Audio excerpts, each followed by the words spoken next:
Hello everyone, I hope you're doing well today. I want to talk about Taylor Swift's new album, The Life of a Showgirl. I've listened to about 7 or 8 songs from it, and I just want to give my initial thoughts on that. Now, for my background, I am a musician and I am a music producer, so when I listen to records, I primarily approach them from the perspective of harmony and production and that kind of thing.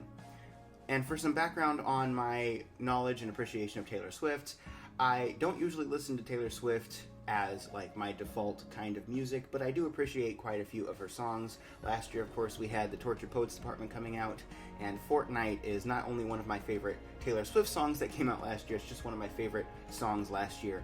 In general, I know quite a few people who listen to Taylor Swift all the time, and I certainly appreciate the amount of fandom she has and her popularity.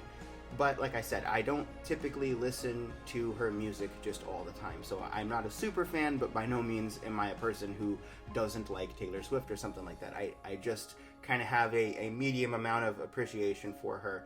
And when I listen to her music, I'm usually listening for things like production and melody and music composition and that kind of thing. So I listened to this album pretty early this morning, and I have to say, compared to her other music that I usually listen to, I think this is going to be a pretty big step up in terms of my enjoyment of the record. Now, I've spent quite a bit of time listening to the Tortured Poets Department, not necessarily in deliberate fashion, but more in passing, just because a lot of people have been playing it over the radio, and I go back and listen to it on Amazon Music, as I said, sometimes, especially Fortnite. So, comparing it to the last record, if you think about the Tortured Poets Department, that had a very smooth sound to it. So, it sounded very reverby. It sounded like she was using a very clean, good microphone that picked up a lot of that treble range. And so it was more moody. It had sort of this large, spacious sound to it. And that's something that I really liked.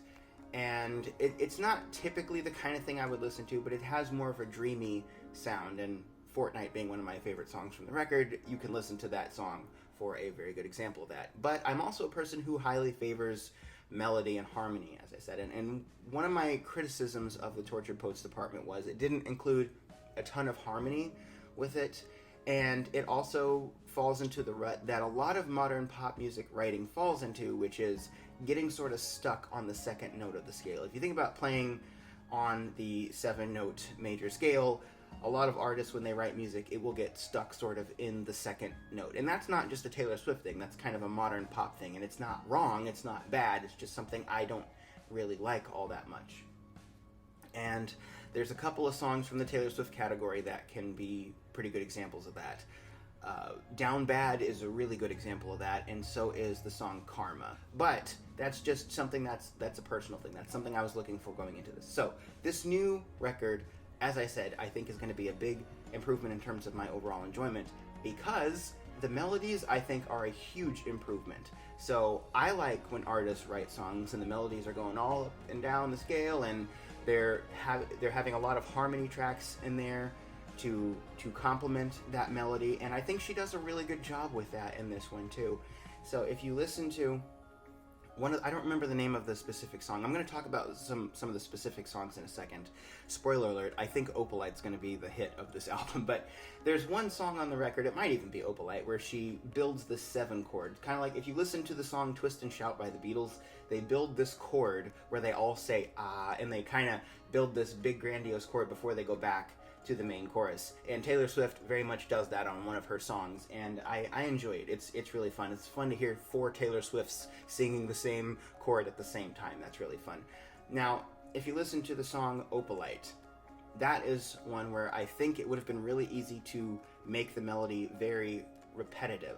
Because repetitive melodies are something I also really don't like. That's kind of a problem that I see with a lot of modern pop music. And again, I don't want to call it a problem. It's just something that I'm not a big fan of, just very repetitive melodies. And this record, to be fair, does have some of that. So I didn't necessarily like that part of this record, because I was hearing some of that, even from the 7 or 8 songs I listened to. But overall, songs like Opalite, she's going all around that scale, and she is staying down in the lower register sometimes, and then sometimes jumping up and then coming back down, and the way that she's singing. So I'm a big fan of that, and it's very, very catchy.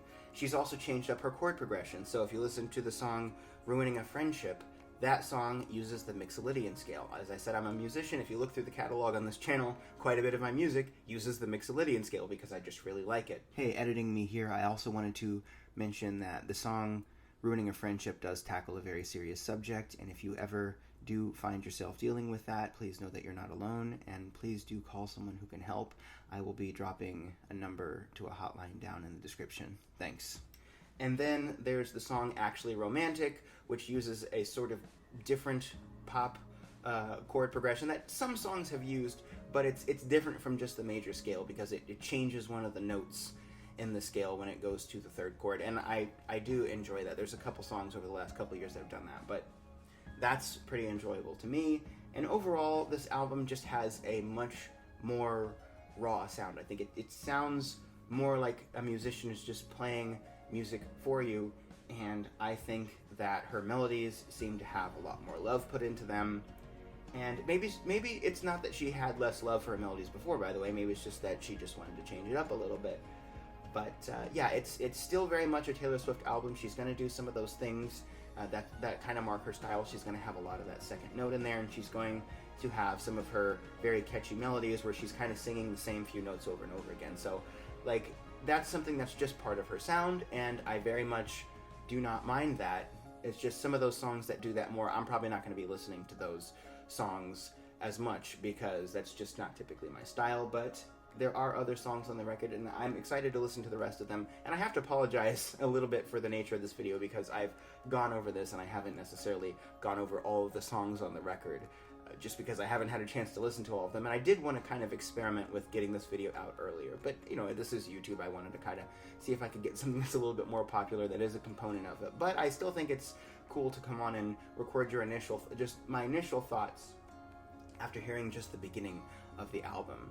And yeah, I think the songs sound a little bit more raw. I think the percussion is a little bit more punchy, and these sound more like songs you would hear playing in a coffee shop when they have actual musicians sitting at the front and not just playing something over the PA system. So yeah, I like it. It sounds cool. Let me know what you think of Taylor Swift's The Life of a Showgirl. I'm very excited to see what you guys think. Until the next time, just leave your comments down below. Thank you guys very much, and have a great day. Bye-bye.